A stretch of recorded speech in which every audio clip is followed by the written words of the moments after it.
នេះគឺជាទូរស័ព្ទតម្លៃក្រោម$69ដែលវាមានអេក្រង់ធំ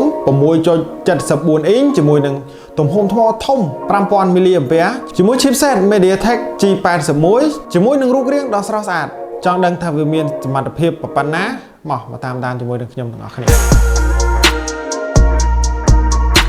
Honor Play 10 បានបំពាក់មកជាមួយនឹងបន្ទះ chip Helio G81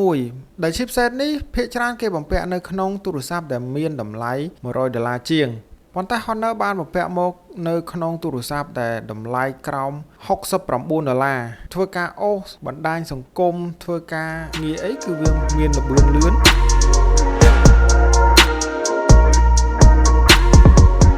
ចូលមកដល់ចំណុចអេក្រង់ Honor Play 10 បំពាក់មកជាមួយនឹងអេក្រង់ដែលមានទំហំ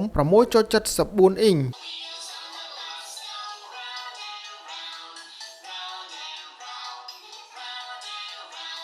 ជាមួយនឹងល្បឿន refresh rate 90Hz ជាមួយនឹងកម្រិតបង្ហាញ Full Display View ដែលមានកម្រិតបង្ហាញ 1600 គុណនឹង 720 pixel អញ្ចឹងបងប្អូនធ្វើការទស្សនាបណ្ដាញសង្គមមើល YouTube លេង TikTok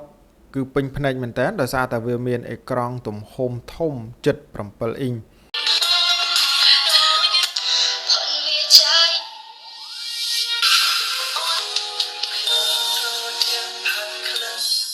ចូលមកដល់ទំហំថ្ម Honor Play 10 មានដាក់មកជាមួយនឹងទំហំថ្មធំដែលអាចប្រើប្រាស់បាន2ថ្ងៃ 5000 mAh ដែលមានឆ្នាំងសាកនៅក្នុងប្រអប់ស្រេចមកតែម្ដងគឺវាមានទំហំ10វ៉ាត់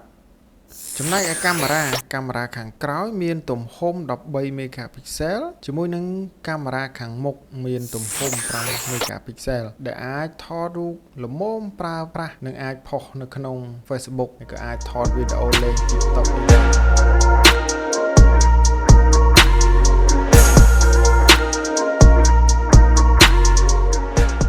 បើនិយាយរឿងសេវាវិញគឺអែមតែម្ដងអញ្ចឹងបងប្អូនមិនបាច់ព្រួយបារម្ភថាតម្លៃក្រោម